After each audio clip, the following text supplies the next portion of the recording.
죄의 종류와 용서는 누가 하는가? 여성의 태반에 착상된 혼과 육신의 태아는 1차원 존재일 뿐이며 3차원 세상의 그 무엇과도 접촉이 없기에 죄 없는 순수한 생명체입니다. 그러나 태아의 존재를 벗어나 3차원 세상에 나와 다차원에서 말씀의 빛으로 존재하는 천국의 신께서 빛보다 빠르게 보내준 생명의 기운인 영을 코로 들여 마신 후 영혼과 육신의 사람으로 태어납니다. 그래서 신이 보내준 영은 육신을 통하여 성장을 하며 사람이 육신으로 지켜야 할 사회법과 영이 지켜야 할 신의 법을 배워 육신이 죽은 후 영은 다차원에 말씀의 빛으로 존재하는 세상인 천국으로 돌아가게 됩니다. 그렇다면 육신으로 지켜야 할 사회법과 영으로 지켜야 할 신의 법은 어떤 종류가 있으며 사람으로 살아가며 지은 죄에 대한 용서와 죄의 값은 어떻게 치러야 하는지 알아보도록 하겠습니다.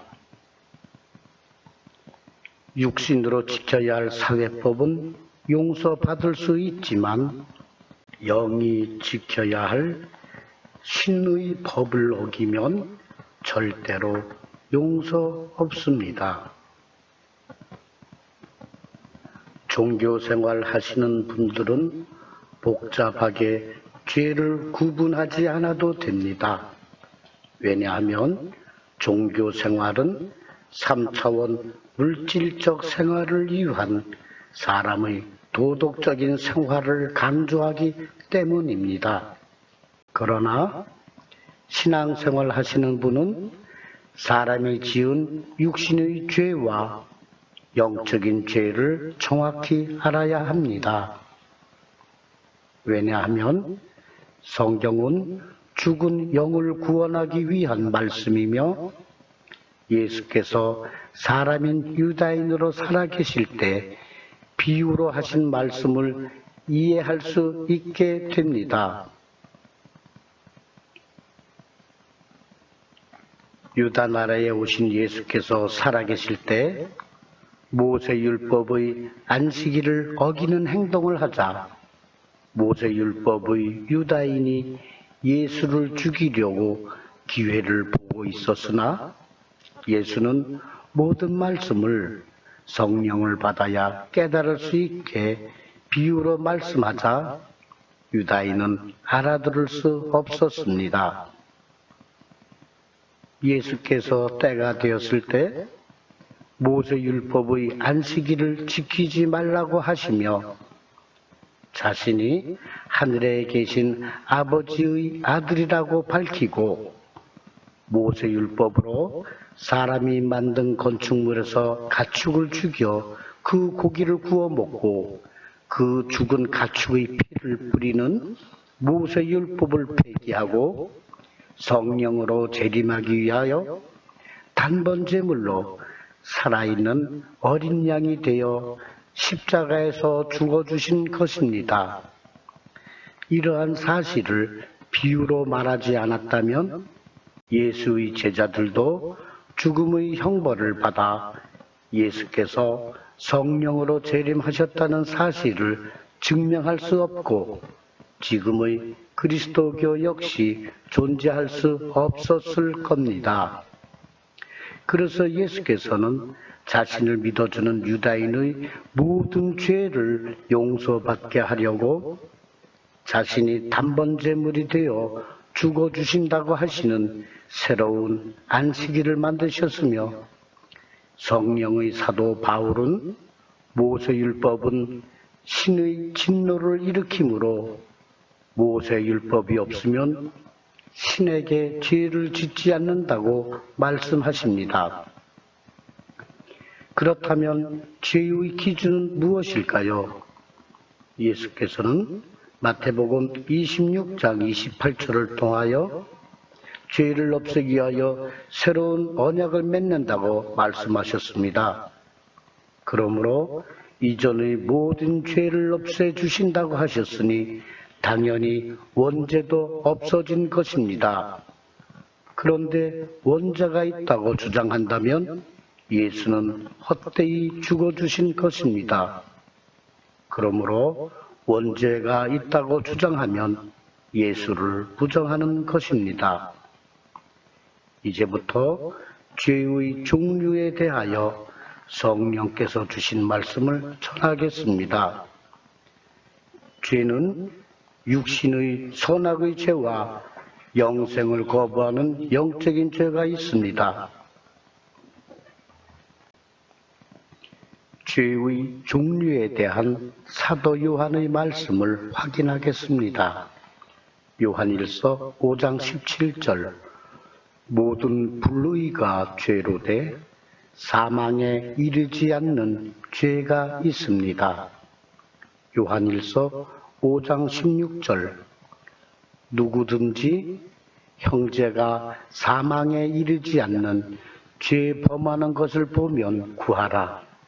그러면 사망에 이르지 않는 범죄자를 위하여 그에게 생명을 주시리라.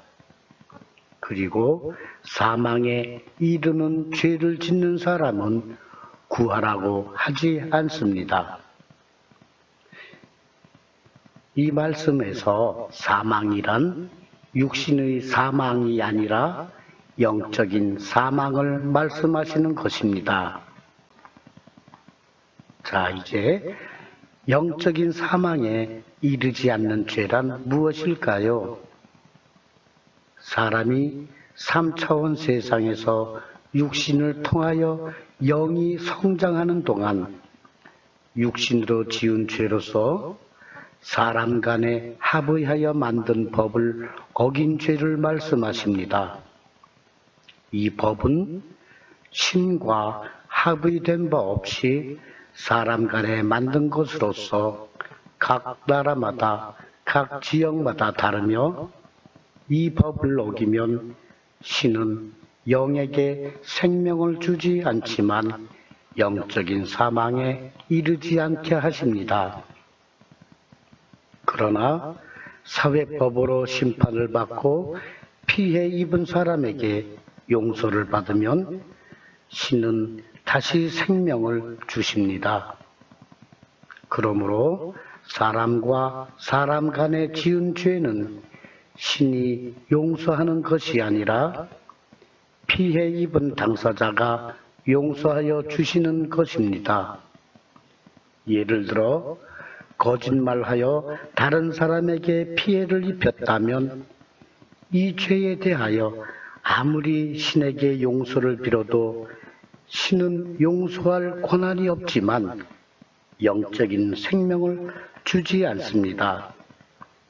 그러나 거짓말에 대한 죄를 피해 입은 당사자에게 용서를 구하여 그 피해자가 용서를 하여 주면 신은 다시 영적인 생명을 주십니다.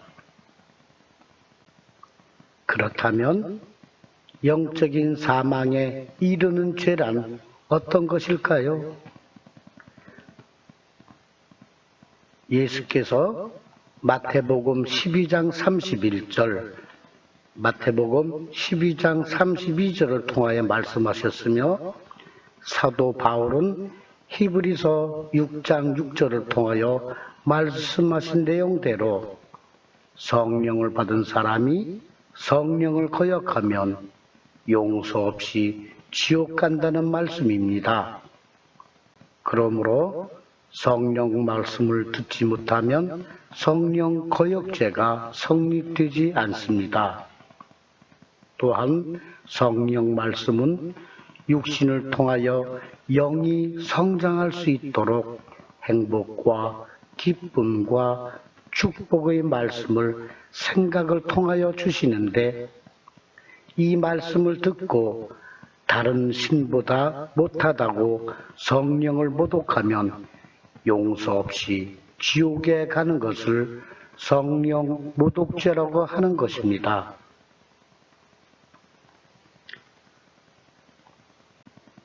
성령의 사도교회는 신앙인의 육신은 내 가정의 행복과 사회법을 지키며 영은 성령과 동행하며 성령과 대화를 할 수 있도록 영적인 말씀으로 성령 세례를 합니다.